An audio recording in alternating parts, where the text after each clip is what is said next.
జై శ్రీరామ్. శ్రీమాత్రే నమః. శ్రీ గురుభ్యో నమః. 2024 సంవత్సరం జూలై నెల 21వ తారీఖు నుంచి 2024 సంవత్సరం జూలై నెల 27వ తారీఖు వరకు కూడా వార ఫలితాలు ఈ వారం యొక్క వార ఫలితాలు ద్వాదశ రాశుల వాళ్ళకి కూడా ఎలా ఉండబోతుంది తదితర అంశాలన్నీ కూడా ఒక్కసారి తెలియజేస్తాను. అయితే ఈ విషయాలన్నీ తెలియజేయడానికి ముందుగా ఈ వారం యొక్క గోచార గ్రహస్థితులు ఎలా ఉన్నాయో కూడా ఒక్కసారి తెలియజేస్తాను. మొదటగా అన్ని రాశుల్లో ప్రథమ రాశి అయిన మేషరాశి ఖాళీగా ఉంది. ఆ రాశిలో ఏ గ్రహస్థితులు లేవు. వృషభ రాశిలో మంగళ్ మరియు గురువు వీళ్ళిద్దరు సంచారం చేస్తూ ఉన్నారు. మంగళ గురుదేవులు వీళ్ళిద్దరు సంచారం చేయడం వల్ల ఈ రాశికి చాలా స్ట్రాంగ్నెస్ వచ్చింది. ఇప్పుడు మనకి కాలగమనంలో వృషభ రాశికి చాలా స్ట్రాంగ్నెస్ వచ్చింది. ఆ వృషభ రాశికి స్ట్రాంగ్నెస్ వచ్చిందంటే వృషభ రాశిలో పుట్టిన వాళ్ళందరికీ బాగుంటుందా అండి? వృషభ లగ్నంలో పుట్టిన వాళ్ళందరికీ బాగుంటుందా అంటే ఖచ్చితంగా బాగుంటుంది. అయితే మరి అందరూ కూడా ఇప్పుడు కొన్ని కోట్ల మంది పాపులేషన్ ఉన్నారు. ఈ కోట్ల మంది పాపులేషన్ అందరూ వృషభ రాశి వృషభ లగ్నంలోనే పుట్టాలని ఉండదు కదా. మరి అలా పుట్టని వాళ్ళ మాట ఏమిటి? ఆ విషయానికి నేను వస్తున్నా. అలా పుట్టిన వాళ్ళకి కూడా ఈ స్ట్రాంగ్నెస్ అప్లికేబుల్ అవుతుంది. అది ఎలానో ఇప్పుడు నేను చెప్తాను. మీ జన్మజాతకంలో మీ లగ్నాన్ని అనుసరించి మీ రాశిని అనుసరించి వృషభ రాశి ఏ స్థానం అవుతుందో ఆ స్థానం చాలా బలోపేతంగా ఉంటుంది. ఉదాహరణకి మేషరాశి వాళ్ళకి తీసుకుందాం. మేషరాశి వాళ్ళకి సెకండ్ హౌస్ అంటే కుటుంబ స్థానం, వాక్ స్థానం చాలా బలోపేతం అవుతుంది. వృషభ రాశి వాళ్ళకే బలంగా ఉంది. మిథున రాశి వాళ్ళకి ఇది మనం విడివిడిగా ఒక్కొక్క రాశి వాళ్ళకి ఎలా ఉంటుంది ఈ స్ట్రాంగ్నెస్ అనేది నేను చెప్తాను. బట్ ఒక చిన్న బ్రీఫ్ అవుట్లుక్ ఇచ్చాను. ఇప్పుడు గోచారంలో మనకి విశ్వంలో ఉన్న గోచారం, ఈ ఖగోళంలో ఉన్న గోచారంలో వృషభ రాశి చాలా స్ట్రాంగ్గా ఉంది అట్ ప్రజెంట్. అందుకని దీన్ని ఒక్కసారి మనం బ్రీఫ్ చేసాము. కర్కాటక రాశిలో రవి మరియు శుక్రదేవుల సంచారము, సింహరాశిలో బుధ భగవానుడి సంచారము, కన్యా రాశిలో కేతుదేవుని సంచారము, కుంభరాశిలో శనైశ్వరుని సంచారము, మీనరాశిలో రాహుదేవుని సంచారము. 2 రోజుల్లో తిరిగి భూమిని మొత్తం చుట్టూ వచ్చే ప్లానెట్ అంటే మిగతా గ్రహాలన్నీ కూడా ఒకసారి ఒక రాశిలోకి ఎంటర్ అయితే ఎంత ఫాస్ట్ మూవింగ్ ప్లానెట్ అయినా కనీసం ఒక 4 రోజులు ఆ ఇంట్లో అలా హాయిగా రెస్ట్ తీసుకుంటా అంటే ఆ ఇంట్లో ఉన్న పనులన్నీ చక్క పెడతాయి. ఆ హౌస్కి సంబంధించిన పోర్ట్ఫోలియోస్ అన్నీ కూడా యాక్టివేట్ చేస్తూ ఉంటాయి. కానీ చంద్రుడు చాలా ఫాస్ట్గా చెట్టు పెట్టేస్తూ ఉంటాడు.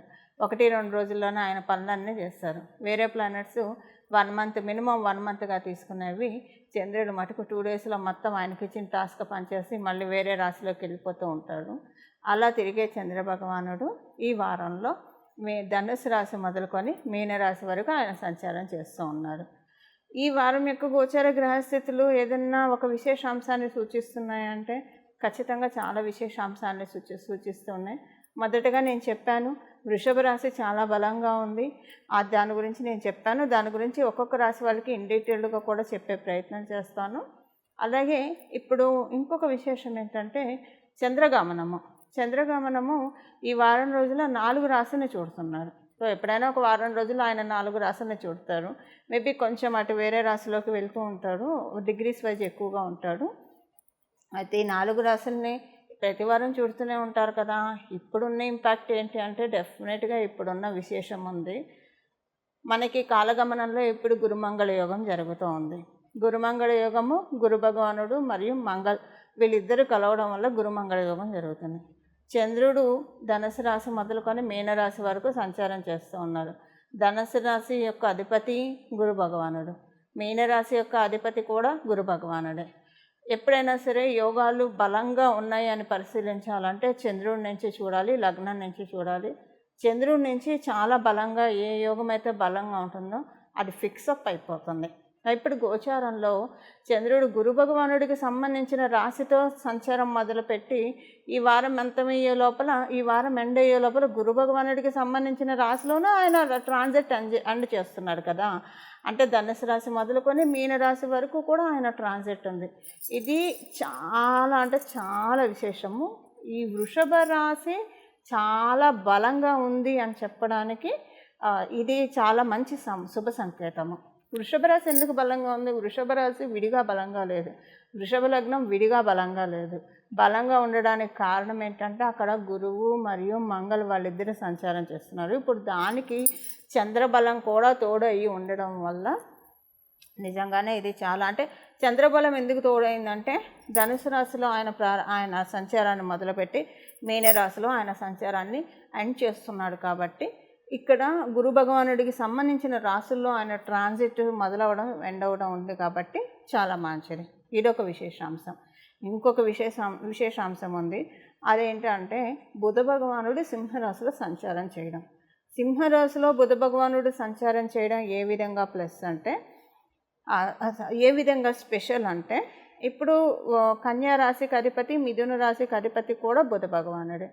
అయితే ఈ కన్యా రాశికి 10వ స్థానంలో ఆయన సంచారం చేస్తున్నాడు. కన్యా రాశికి 10వ స్థానం 12th హౌస్, ద్వాదశ స్థానం సింహరాశి అవుతుంది. అక్కడ ఆయన సంచారం చేస్తున్నారు. ఈ పాయింట్ ఒకటి నోట్ చేసి పెట్టుకోండి. ఇంకొకటి సేమ్ ఇలాంటి గ్రహస్థితి అది కూడా ఉంది. అందువల్ల ఇది స్పెషల్ అయింది. అదేంటో ఇప్పుడు నేను చెప్తాను. ఇంకొకటి ఏంటంటే సింహరాశికి అధిపతి అయిన సూర్యనారాయణమూర్తి కూడా ఆయన రాశి నుంచి 10వ స్థానంలో సంచారం చేస్తున్నాడు. ఆయన రాశి నుంచి 10వ స్థానం అంటే ఏంటి? కర్కాటక రాశి. అక్కడ ఆయన సంచారం చేస్తూ ఉన్నాడు. ఇప్పుడు బుధ భగవానుడు 10వ స్థానం సంచారం చేసేది ఎవరి రాశిలో? వేరే 9 ప్లానెట్స్లో ఏ ప్లానెట్ హౌస్లో కాదు, రవి హౌస్లోనే సంచారం చేస్తున్నాడు. ఎందుకంటే ఆయనకి 10వ స్థానం రవి లేదా శుక్రుడే, వీళ్ళిద్దరూ అవ్వగలుగుతారు. ఇంక వేరే ఏ ప్లానెట్ ఆయనకు 10వ స్థానం కాలేరు మన కాలపురుషుడి కుండలిలోంచి చూసుకుంటే. సో ఇప్పుడు ఆయన 10వ స్థానమైన సింహరాశ్యాధిపతి అయిన సూర్యనారాయణమూర్తి కూడా ఆయనకి 10వ స్థానంలో సంచారం చేస్తున్నారు. ఇక్కడ ఇంకొక మ్యాజిక్ ఏంటంటే, ఈ కాలపురుషుడి కుండలిలోంచి మనం చూసుకుంటే కనుక ఇప్పుడు అంటే ఇది ఇక్కడ రాశి ప్రకారం ఇది 12th హౌస్ అయింది. బుధ భగవానుడికి 12th హౌస్ సింహరాశి, సూర్యనారాయణమూర్తికి సింహరాశి నుంచి కర్కాటక రాశి, అక్కడ 12th హౌస్ అయింది. ఇక్కడ ఇంకొక మ్యాజిక్ ఏంటంటే, చంద్ర భగవానుడు కూడా ఈ వారాంతానికి వచ్చేసరికి, ఈ వారం ఎండ్ అయ్యేప్పటికి వచ్చే మీనరాశిలో ఉంటాడు. మీనరాశి కర్కాటకం నుంచి వ్యయం కాదు, ఖచ్చితంగా 9వ స్థానం అవుతుంది. కానీ మనం కాలపురుషుడు కుండలి కూడా ఇప్పుడు మనం చెప్తుండేదే గోచార గ్రహస్థితులు కాలపురుషుడు కుండలిలోంచి కంటే కాలపురుషుడు కుండలిలో ఆయన 10వ స్థానంలో ఉన్నాడు. చూసా అంటే ఇండైరెక్ట్గా 10వ స్థానంలో ఆయన సంచారం చేస్తున్నాడు. ఇక్కడ డైరెక్ట్గా 2 గ్రహాలు సూర్యనారాయణమూర్తి మరియు బుధుడు 10వ స్థానంలో సంచారం చేస్తున్నాడు. ఇండైరెక్ట్గా కాలపురుషుడు కుండలిలోంచి ఆయన 10వ స్థానంలో సంచారం చేస్తున్నాడు. ఈయన రాశి నుంచి చూస్తే అది 9వ స్థానం, కాలపురుషుడు కుండలిలోంచి చూస్తే అది 10వ స్థానం.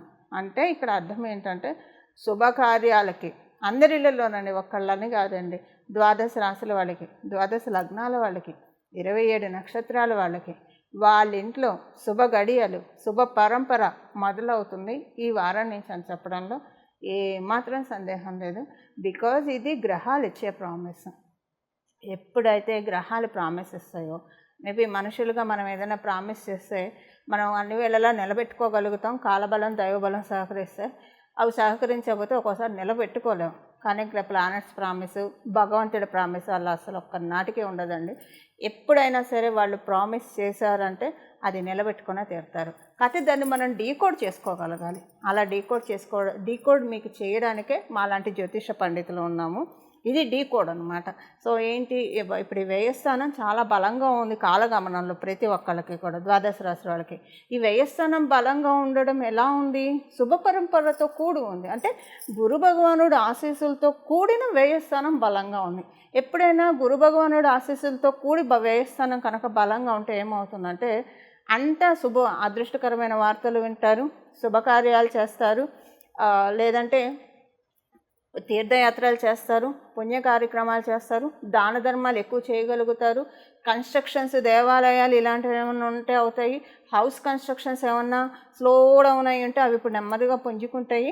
ఇలాంటివన్నీ జరుగుతాయి. అదే శుక్ర భగవానుడు ఆశీస్సులతో కనుక 10వ స్థానం బలంగా ఉంటే లగ్జరియస్ లైఫ్, లావిష్ లైఫ్, డబ్బును అలా విద్యులు పడేస్తూ ఉంటారనమాట. దేనికి ఆలోచించుకోకుండా. అంటే ఆలోచించుకునేంత అవసరం వాళ్ళకి రాదు, అది అంతకంటే ఏం లేదు. ఇలా ఉంటుంది. అయితే అదే ఒక్కొక్కసారి ఈ ఖర్చు అనేది 10వ స్థానం అన్ని గ్రహాలకి ఇలా అప్లై ఉండదు.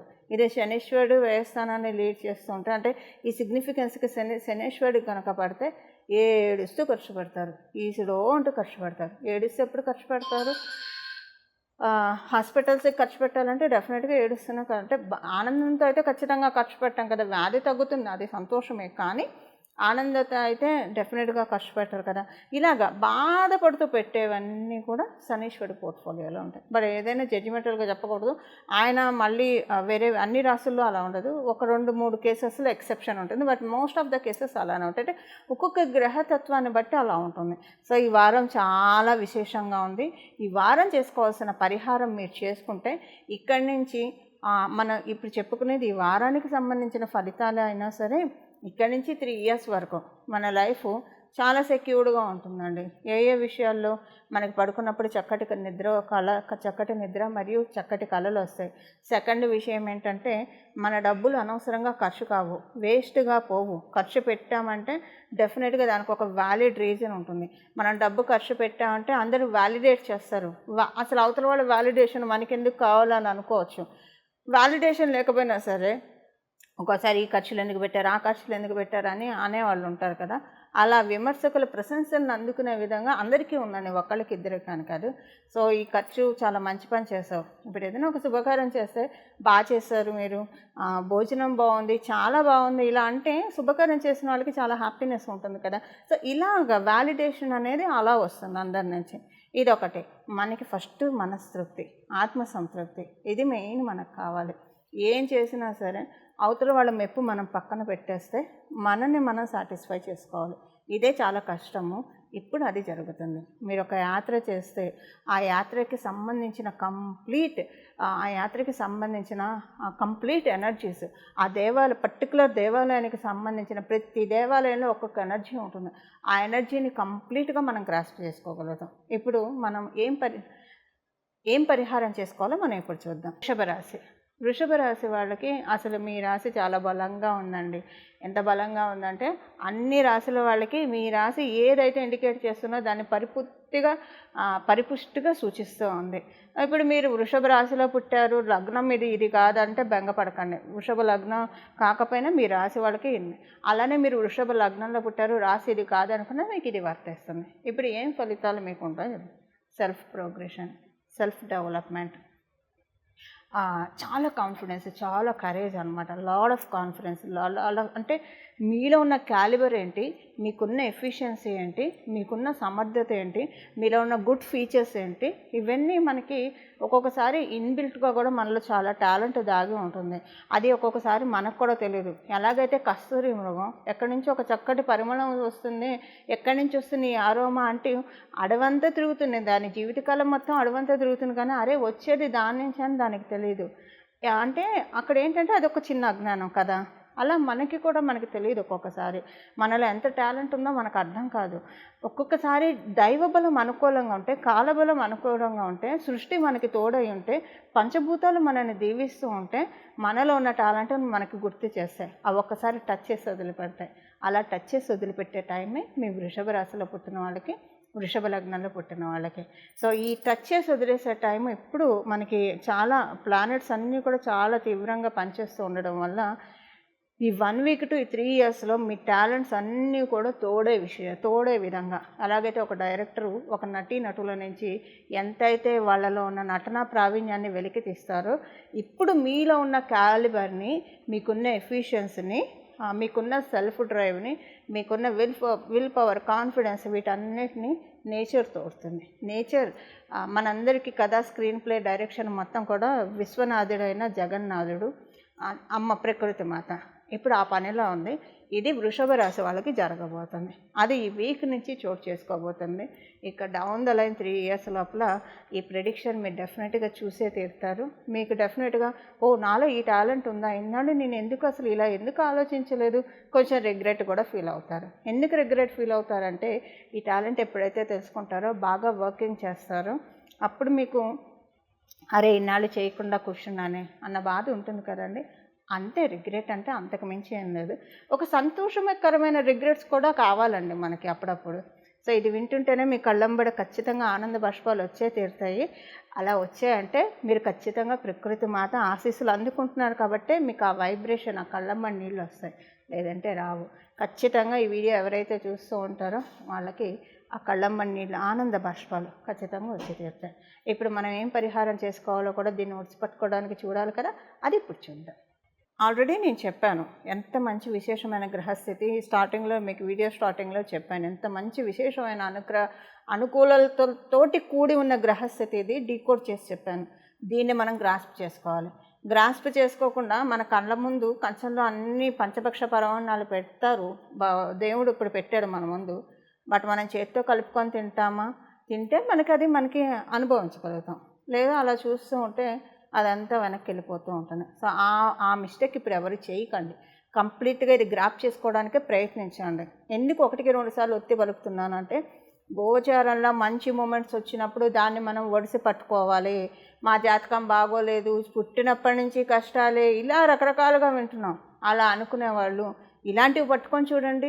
మీ లైఫ్లో సంతోషం ఉంటుంది, ఖచ్చితంగా ఉండే తీరుతుంది. ఉన్న దాంట్లో ఫస్ట్ తృప్తి ఉంటుంది, మనశ్శాంతి ఉంటుంది, ఆనందం ఉంటుంది. ఇవన్నీ వస్తాయి. మనకు అన్నీ బాగున్నప్పుడే కదా ఈ 3 మనం లాజికల్లీ స్పీకింగ్ ఉండేది. ఇవన్నీ కలుగుతాయి. దానికోసం ఇప్పుడు మనం చేసుకోవాల్సిన రెమెడీ ఒకసారి చూద్దాం. జాతకం బాగున్న వాళ్ళకైతే ఇంకా బాగా ఉంటుంది. సో ఏదేమైనా సరే గోచారంలో ఉన్న యోగాల్ని మనం ఒడిసి పట్టుకొనే తీరాలి. ఇప్పుడు ఈ యోగాన్ని ఒడిసి పట్టుకోవడానికి మనం ఏం చేయాలి? మనం వంతు ప్రయత్నంగా మనం ఏం చేయాలో అని చూద్దాం. ఇట్స్ లైక్ అంటే భగవంతుడు ప్రసాదించే ప్రసాదం అండి ఇది. సో దీన్ని ఎప్పుడూ కూడా తిరస్కరించకూడదు. అందుకే యాక్చువల్గా ఇలాంటివన్నీ తెలియచెప్పడానికే జ్యోతిష పండితుల రూపంలో కొంతమందిని పెరుమాళ్ళు అనుగ్రహిస్తూ ఉంటారు. వాస్తు పండితుల రూపంలో కొంతమందిని పెరుమాళ్ళు అనుగ్రహిస్తూ ఉంటారు. ధర్మ సందేహాలు నివృత్తి చేసే రూపంలో కొంతమంది ఆధ్యాత్మికవేత్తలను కూడా పెరుమాళ్ళు అనుగ్రహిస్తూ ఉంటారు. అలాగే మనకి పురాణాల్లో ఉన్నదంతా కూడా చక్కగా అట్టిపండు ఒలిచి నోట్లో పెట్టినట్టు చెప్పే విధంగా కొంతమందిని మన కోసం పెరుమాళ్ళు అనుగ్రహిస్తూ ఉంటారు. ఈ అనుగ్రహాన్ని మనం ఎప్పుడూ కూడా మిస్ చేసుకోకూడదు. ఇలా డీకోడ్ చేసి చెప్తున్నవి డెఫినెట్గా పట్టుకుంటే కనుక చక్కటి అనుకూలతలు ఉంటాయి. ఇప్పుడు దీన్ని పట్టుకోవాలంటే ఏం చేయాలో చూద్దాం. గురు భగవానుడికి సంబంధించిన వ్యయస్థానంలో ఈ ట్రాన్సిట్ ఎంత అవుతూ ఉంది కాబట్టి, సో వ్యయస్థానం అంటేనే ఖర్చులు. మీరు ప్రయత్నపూర్వకంగా ఈ వారంలో ఏదో ఒక రోజు మంచి స్వయంభూ క్షేత్రానికి లేదా స్వయంభూ క్షేత్రానికి వెళ్ళేసి రండి. ఏదైనా పుణ్యక్షేత్రానికి స్వయంభూ క్షేత్రానికి వెళ్ళేసి రండి. లేదా ఏదన్నా క్షేత్రాన్ని నిర్మిస్తున్నారు అనుకోండి, గోశాల ఏదైనా రీకన్స్ట్రక్ట్ చేస్తున్నారు, లేదా గోశాలకి ఫండ్స్ డొనేట్ చేయడం, లేదా ఏదన్నా మీరు తీర్థయాత్ర చేయని లేరు అనుకోండి, టైం కూడా సహకరించాలి కదా. అన్ని వేళల్లో డబ్బు ఉన్నంత మాత్రాన పరిస్థితులు కూడా అనుకూలించాలి కదా.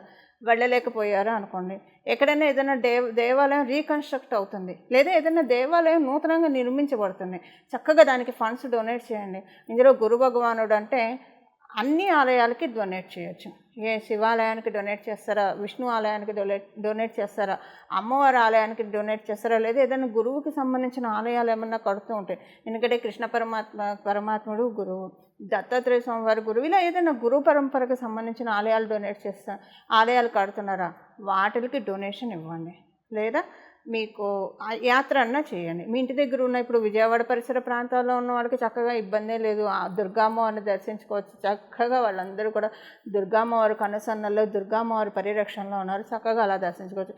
హైదరాబాద్లో ఉన్న చోట మనకి యాదగిరి గుట్టు ఉంది, కీసర గుట్టు ఉంది, ఇలా మనం వెళ్ళి దర్శించుకోవచ్చు. మరియు నెల్లూరు అటు పరిసర ప్రాంతాల చోట అక్కడ అనంత పద్మనాభ స్వామి టెంపుల్ ఉంది. ఇలా ఎక్కడ మనం ఉన్న ప్రదేశంలో చుట్టుపక్కల ఉన్న చోట మనం చూసుకొని వెళ్ళచ్చు. లేదా కొంచెం దూరంగా వెళ్ళి తిరుమల, తిరుపతి ఇలా ఏవైనా సరే దర్శనం చేసుకొస్తే ఈ వారంలో చాలా మంచిది. మీ శక్తిని అనుసరించి మీకు ఓపిక, తీరిక మరియు డబ్బులు అన్నీ ఉంటే తీర్థయాత్ర చేయండి. ఇదేమీ చేయలేరు, అప్పుడు అసలు డబ్బులు ఎవరికి డొనేట్ చేసే స్థాయి లేదు, అలానే తీర్థయాత్రలకు వెళ్ళే స్తోమత లేదు, అప్పుడు ఏంటి అన్నప్పుడు భగవంతుడి కటాక్షం అందరికీ ఉంటుందండి. అప్పుడు మనసులో భావన చేయండి. మీకు ఇష్టమైన దైవం ఏదన్నా అనుకోండి, ద్వారకా అనుకుంటారా, లేదా తిరుమల అనుకుంటారా, భద్రాచలం అనుకుంటారా, లేదా కనకదుర్గ అమ్మవారిది అనుకుంటారా, కాళహస్తి అనుకుంటారా, మీ చాయిస్ అండి. మనసులో ఆ క్షేత్రానికి సంబంధించిన నామాన్ని ఈ వారం అంతా అనుకోండి.